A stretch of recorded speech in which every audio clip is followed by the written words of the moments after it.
Olá, vamos dar continuidade ao nosso curso de programação do .NET Básico. Nessa semana nós estudaremos as estruturas condicionais. Muitos dos nossos problemas que resolvemos no dia a dia são guiados por condições. Então, por exemplo, quando a gente vai sair, a gente olha, se chover, então eu tenho que levar guarda-chuva. Outro exemplo é, se tiver dinheiro, então eu vou sair. Senão, eu vou ficar em casa. E essas condições podem ser representadas em um diagrama de fluxo da seguinte forma. No primeiro exemplo, nós vemos se a condição chover for verdadeira, então a gente executa o comando 1, que nesse caso é o tenho que levar guarda-chuva. Já no segundo exemplo, temos duas possibilidades. Se a condição for verdadeira, executamos o comando 1. Se tiver dinheiro for verdade, comando 1, eu vou. Se não, quer dizer, se a condição tiver dinheiro for falsa, eu vou executar o comando 2, que é fico em casa. As estruturas condicionais são condições impostas ao programa para que ele receba diferentes alternativas de funcionamento. Como vimos no fluxograma anterior, dependendo do valor da condição, a gente coloca essas estruturas condicionais para executar uma parte que a gente queira do programa. Isso faz com que a gente aumente a flexibilidade do programa, permitindo que ele funcione de formas diferentes, dependendo da condição que nós estamos testando. Em C# a gente utiliza o comando if, que é o comando se. O comando tem uma condição dentro dos parênteses e, se essa condição for verdade, nós executamos todos os comandos que estão logo depois das chaves e, se essa condição for falsa, nós pulamos todos esses comandos e vamos direto para a última chave, para chaves fechando ali e não executamos nenhum dos comandos ali dentro. Uma outra forma de escrever esse comando é quando a gente tem apenas uma coisa para fazer quando a condição for verdadeira. Neste caso, nós não precisaremos colocar as chaves. Um exemplo é, se quisermos verificar se a idade que entramos no teclado, ou digitamos no teclado, é maior do que 18. Para isso, a gente precisa primeiro converter o valor lido do teclado. O console.readline, ele sempre nos dá uma string. Como nós estamos trabalhando com um número inteiro aqui, a gente tem que fazer a conversão deste modo. Convert.int32. Isso a gente converte para inteiro e podemos fazer a comparação com um valor inteiro. Aqui a comparação é se a idade for maior ou igual a 18 anos. Quer dizer, se eu digitar 18, 19, 20 ou qualquer valor maior do que esse, a condição vai ser verdade e nós escreveremos no console você pode viajar. Por outro lado, se digitarmos 17, 16, 15 ou qualquer outro valor menor do que esse, a condição idade maior ou igual a 18 vai ser falsa e nós não iremos imprimir nada. Pularemos direto para o fecha-chaves. Outros exemplos são com operadores relacionais. Então, podemos verificar se um valor é igual a 3, por exemplo. If x igual a 3, nós escreveremos número igual a 3. Neste caso, só escreveremos número igual a 3 quando o valor da variável x for igual a 3. Se for qualquer outro valor, seja 2, 1, 100, menos 1000, nós não escreveremos nada. Podemos também utilizar operadores lógicos. Queremos verificar se o valor de x está entre 5 e 10. Para isso, fazemos if x maior que 5 e x menor que 10. Para que essa condição seja verdadeira, as duas partes do e devem ser verdadeiras. Então, o x tem que ser maior do que 5, 6, 7, 8 e 9 e menor que 10. Neste caso, nós vamos imprimir número entre 5 e 10. Também podemos utilizar o operador OU.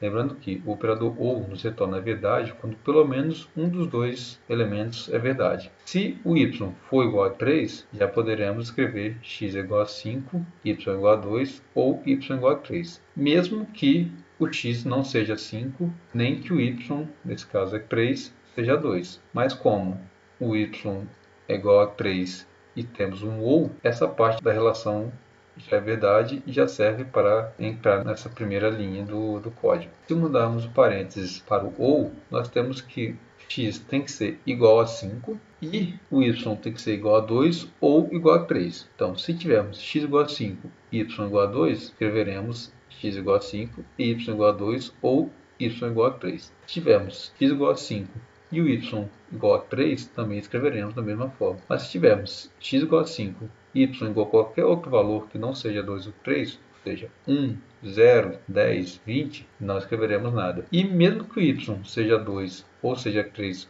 mas, por exemplo, o x tem um valor 4 ou qualquer outro valor diferente de 5, nós também não escreveremos nada no console. Como mostrado anteriormente, temos a possibilidade de utilizar o comando se não, ou seja, temos a possibilidade de fazer alguma coisa quando alguma condição é falsa. Para isso, nós utilizamos o else. Utilizamos if alguma condição, else quando a condição for falsa. Dessa forma, nós executaremos alguns dos comandos, ou os comandos quando a condição é verdadeira, que é o comando logo depois do if, ou os comandos quando a condição é falsa, vão ser os comandos logo depois do else. Nunca os dois. Da mesma forma, quando o else só tem um comando, nós não precisaremos escrever as chaves para indicar qual comando executar no else. Aqui temos o exemplo da idade incrementado, que se a idade for menor do que 18, ou seja, 17, 16, 15 e assim por diante, a gente vai escrever somente você não pode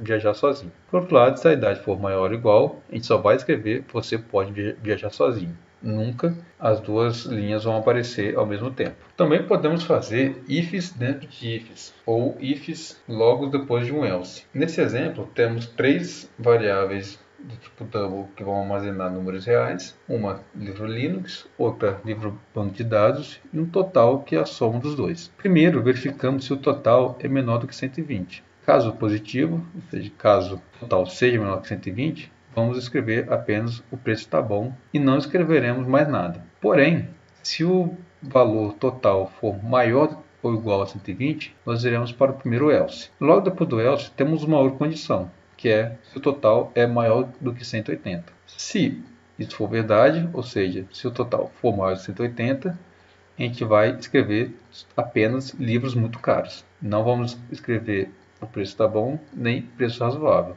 Porém, se o total for entre 120 e 180, nós não escreveremos nem preço está bom, nem livro está muito caro, e escreveremos preço razoável, pois é a condição do else. Algumas situações a gente tem muitas opções mutuamente exclusivas, ou seja, quando uma situação é verdadeira, as demais não são e não serão executadas. Neste caso, utilizaremos o comando switch. O comando switch recebe uma variável e olharemos para o valor que essa variável pode assumir. Para cada valor que queiramos olhar, nós colocaremos depois de um case.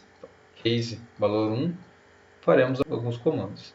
Ou case valor 2, colocaremos outros comandos e assim por diante. E por último, quando não tiver nenhuma outra condição que queiramos observar, nós colocamos o default lista de comandos, que é para quando não se encaixa em nenhum dessas outras opções. Neste exemplo, nós estamos lendo um inteiro do teclado, armazenando ele em x. Quando fazemos switch x case 1, estamos fazendo a mesma coisa que if x igual a 1. Se isso for verdadeiro, o programa vai escrever apenas número 1 e vai pular todos os outros. Se escrevermos 2, vai para o case 2, que é como se estivéssemos fazendo a comparação.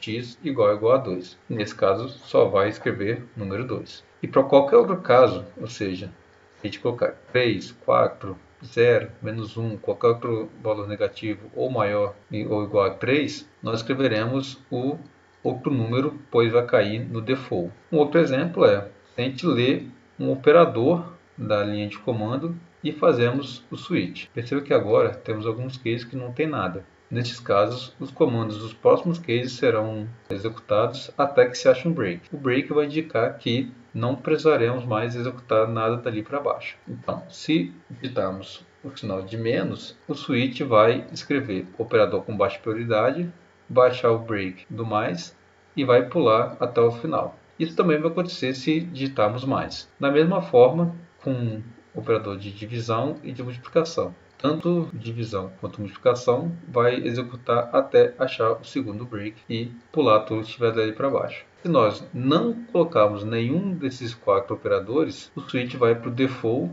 direto e vai escrever operador não definido. Por último, temos o operador condicional, que é o ponto de interrogação. Ele funciona da mesma forma que um if. Então, temos uma condição, ponto de interrogação, a expressão 1, expressão 2. É a mesma coisa que se fizéssemos if condição, então expressão 1, se não, expressão 2. Olhando para o exemplo, nós temos um bool cliente ativo igual a true, quer dizer, temos uma variável do tipo booleana com valor true. E utilizando esse operador condicional, nós fazemos como se fosse if cliente ativo, então compra autorizada, else cliente bloqueado. Neste caso, como o valor de cliente ativo é true, nós vamos atribuir a variável mensagem compra autorizada. Podemos também fazer comparações com operadores. Então, se lermos do teclado o valor x e fazemos x maior que 100, interrogação, dependendo do valor, nós vamos escrever valor grande ou valor ok. Se escrevermos valor de 101 para cima, aparecerá valor grande. Se não, se for 100 para baixo, escreverá valor ok. Da mesma forma que atribuímos uma string a variável mensagem, podemos fazer comparações para atribuir algum outro valor a outras variáveis. Podemos definir uma variável salário recebendo 1000, uma variável VR recebendo 0 e comparar. Se o salário for 9.000, o valor de VR vai ser 100, se não vai ser 200. Nesse caso, como o salário é 1000, o valor de VR vai assumir 200. Com isso terminamos a terceira semana. Ótimos estudos e até a próxima.